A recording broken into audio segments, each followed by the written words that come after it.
Hello everyone, welcome to JEE1, the number one IIT JEE YouTube channel by team उड़ान। तो यहाँ पे हम बच्चों आज के सेशन में देखने वाले एक बहुत ही इंटरेस्टिंग क्वेश्चन कि JEE एडवांस 2019 जो कि खुद में ही एक बहुत ही चैलेंजिंग पेपर था, उसमें भी one of the most challenging questions में से ये एक क्वेश्चन जो कि रे ऑप्टिक्स पे रिफ्रैक्शन कंसेप्ट पे बेस्ड है। सिर्फ 0.88% स्टूडेंट्स इसे करेक्टली कर पाए थे उस पर्टिकुलर पेपर के दौरान। तो पहले क्वेश्चन को समझते हैं जल्दी से, क्वेश्चन क्या पूछना चाहता है।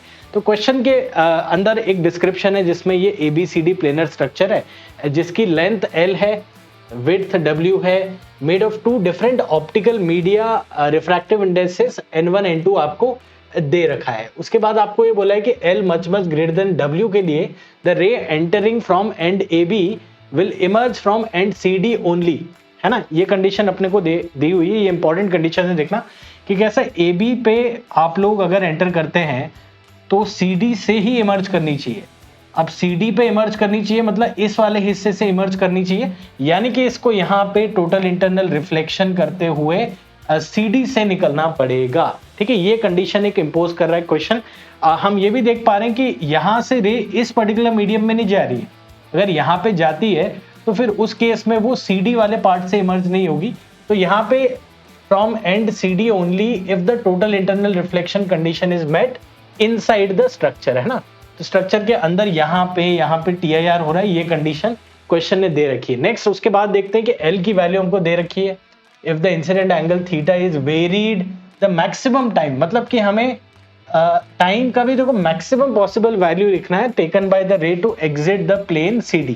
यहां से AB से CD तक वाले पाथ में ये रे मैक्सिमम टाइम कब लेगी, इस कंडीशन को सबसे पहले सोचना है बच्चों सभी आपको कि कब ये मैक्सिमम टाइम लेने वाली है, यानी कि जब मैक्सिमम डिस्टेंस इस मीडियम में ट्रैवल करे। और किस तरह का डिस्टेंस ही ट्रैवल कर रही है, अगर हम देखें यहां से वहां तक में ये एक जिगजैग पाथ फॉलो कर रही है, राइट।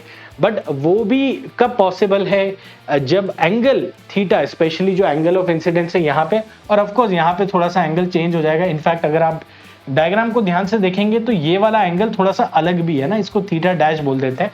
तो ये एंगल्स इस तरह से सेट होनी चाहिए कि time taken by the light रे inside the medium should be maximum. देखो एक पॉसिबिलिटी तो नॉर्मल इंसिडेंस की हो सकती थी, एक पॉसिबिलिटी अगर हम ले ले नॉर्मल इंसिडेंस, है ना, यानी कि एंगल ऑफ इंसिडेंस 0 डिग्री है, उस केस में ये मिनिमम टाइम लगा क्योंकि मिनिमम डिस्टेंस ट्रैवल कर रहा है। Straight line is the minimum distance between 2 points. तो ये आपको मैक्सिमम टाइम की कंडीशन सोचनी है, अभी इस पॉइंट पे सोचनी है। उस टाइम की वैल्यू हम निकालेंगे और आपको कुछ वैल्यूज दे रखी, डिस्टेंस दे रखा है, N1 N2 दे रखा है। तो क्या लगता है कि आपको इस क्वेश्चन के लिए बेस्ट अप्रोच, अच्छा क्योंकि JEE एडवांस का क्वेश्चन है तो एक बार इसे वीडियो को पॉज करके ट्राई जरूर कर लेना जिन बच्चों ने रे ऑप्टिक्स का एकदम बेसिक, अच्छा क्वेश्चन बहुत हाई फाई नहीं है, 0.88% बच्चों ने ही करा है। ये देख के मत सोचना बहुत ही हाई फाई क्वेश्चन होगा। क्वेश्चन बहुत ही मजेदार है, बहुत ही सरल है। 5 मिनट के अंदर इसका सॉल्यूशन मैं आपको बताने वाला हूं। तो आपको इस पॉइंट पे एक बार इस क्वेश्चन को अटेम्प्ट करना है, क्वेश्चन समझ में आ गया है। और अगर आपको नहीं आता है या आ भी जाता है तो आंसर वेरीफाई करने के लिए आपको रेस्ट ऑफ द वीडियो देखना है। तो देखना यहाँ पे एक अप्रोच मैं आपको बता रहा हूँ कि किस तरह से आपको ये क्वेश्चन बहुत आराम से सॉल्व हो जाएगा अगर आप कुछ ऑब्वियस सी बातों का ध्यान रखें, है ना। अब देखना मैं क्या कर रहा हूं, मैं बोल रहा हूं कि अंदर वो जो TIR कर रहा है ना हर एक पॉइंट पे, वो TIR को हम ना लें एक बार के लिए, और हम क्या बोले कि ये जिगजैग पाथ में देखना यहाँ पे जो मेन कंसेप्ट है इस क्वेश्चन को करने का, जो मेन फंडा है जो आपने शायद सोच भी लिया होगा, वो ये कि ये वाला एंगल थीटा C होना चाहिए। ये एंगल्स आपके थीटा C होना चाहिए, मतलब ये एंगल मैक्सिमम कितना हो सकता है, ये एंगल मिनिमम कितना हो सकता है, मैक्सिमम कितना होता है, उस रेंज को देखते हैं। तो अगर हम बोले कि ये एंगल थीटा C से कम है तो इस वाले मीडियम में चली जाएगी लाइट रे, जो कि CD से बाहर निकलने में प्रॉब्लम देगी। और अगर हमें चाहिए कि इस पर्टिकुलर लाइट रे का 90 डिग्री एंगल रहे, जैसे मैंने कहा था कि पैरेलल रहेगा, तो हम बोलेंगे कि 90 डिग्री भी नहीं रहना चाहिए। उससे क्या हो जाएगी, लाइट इस तरह से चली जाएगी इस मीडियम में, लाइट मिनिमम टाइम दे देगी, मैक्सिमम टाइम के लिए हमें ये एंगल फिर थीटा C लेना पड़ेगा, है ना। मतलब लिमिटिंग केसेस ले लो, या तो ये 0 डिग्री हो सकता है जिससे ये उधर चला जाएगा और शायद वापस भी नहीं आएगा, TIR होगा ही नहीं।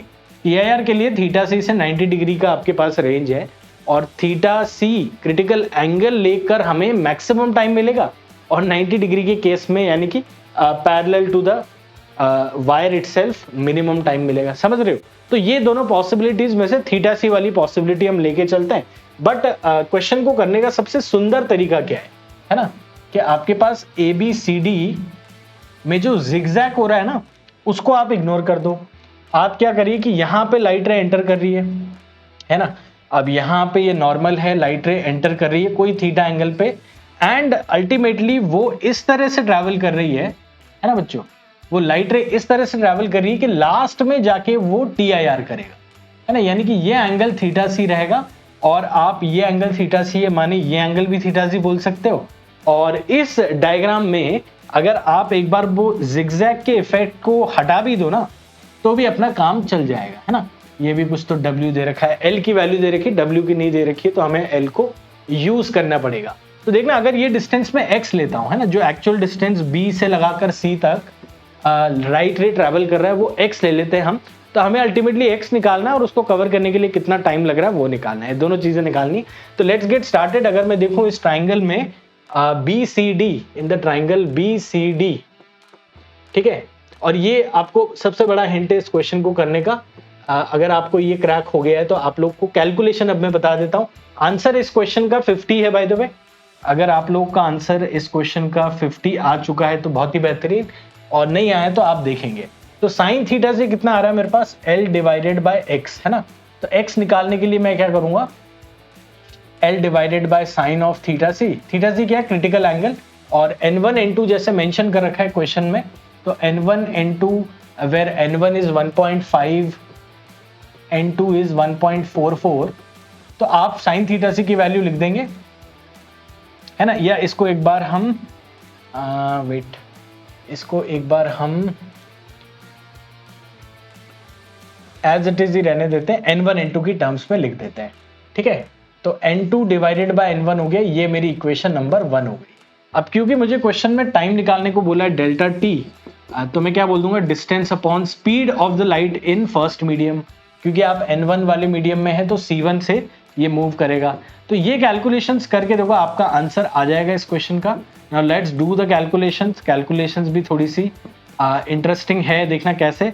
क्वेश्चन में जो वैल्यूज दे रखी, जे एडवांस के क्वेश्चन में हमेशा ऐसा होता है कि जो वैल्यूज दी है वो किसी कारण से दी है ना। तो N1 की वैल्यू 1.5 एंड N2 की वैल्यू 1.44, L की वैल्यू देखो 9.6 मीटर दी हुई थी। तो अगर हम इसको कैलकुलेट करेंगे तो ये एग्जैक्टली 10 आता है ना। ये जो वैल्यूज हैं ये क्या बन जाती है, तो ये अपने पास बन जाता है 25/24 times 9.6, which is in fact exactly 10.0, ठीक है। और C divided by N1, C क्या है, स्पीड ऑफ लाइट, 3 × 10⁸ मीटर पर सेकेंड। N1 कितना है, 1.5, तो ये 10 डिवाइडेड बाय 2, यानी कि आपके पास 5, और क्योंकि क्वेश्चन में 10⁻⁹ में आंसर पूछा है, तो ये आपका क्वेश्चन हो जाएगा 50 × 10⁻⁹ सेकेंड्स, है ना। तो ये आंसर है इस क्वेश्चन का। और कैसा लगा आपको ये क्वेश्चन भी और सॉल्यूशन भी, दोनों चीजें कमेंट में जरूर करना। मेरे ख्याल से क्वेश्चन काफी आसान है। इट इज एक्चुअली शॉकिंग कि किस तरह से जे एडवांस के पेपर के दौरान कई बच्चे इतने ज्यादा पैनिक कर जाते हैं कि आप कैन यू इमेजिन बच्चों कि जो जे मेन क्वालिफाई करके एडवांस में पहुंचे उनमें से भी 1% बच्चे से भी कम बच्चों ने किया, मतलब वो बच्चे डेफिनेटली IIT गए। मैंने फिगर देखा था कुछ 1400 समथिंग 1500 बच्चों ने किया है ये क्वेश्चन 2019 में पेपर 1 में। तो ये बहुत ही इंटरेस्टिंग डेटा आपके साथ में शेयर कर रहा हूँ कि किस तरह से कई बार वो क्वेश्चंस वेरी डूएबल होते हैं। इस क्वेश्चन में जिगजैग पैटर्न को आप हटा दो, ये एज इट इज चल रहा है ऐसे निकाल दो, तो बहुत ही सिंपल सी ट्रिग्नोमेट्री की प्रॉब्लम हो जाती है। ट्रिग्नोमेट्री के अलावा स्पीड, डिस्टेंस, टाइम का क्वेश्चन बन जाता है और इससे बहुत ही आसानी से आपको अपने 4 नंबर मिल जाते हैं। तो कैसा लगा ये क्वेश्चन, कैसा लगा ये सॉल्यूशन भी, दोनों चीजें कमेंट में जरूर बताना। वीडियो को लाइक भी कर देना। J1 चैनल पे आपको टीम उड़ान पढ़ाती है, India's number 1 channel, and hope to see more of such videos. See you again, bye bye.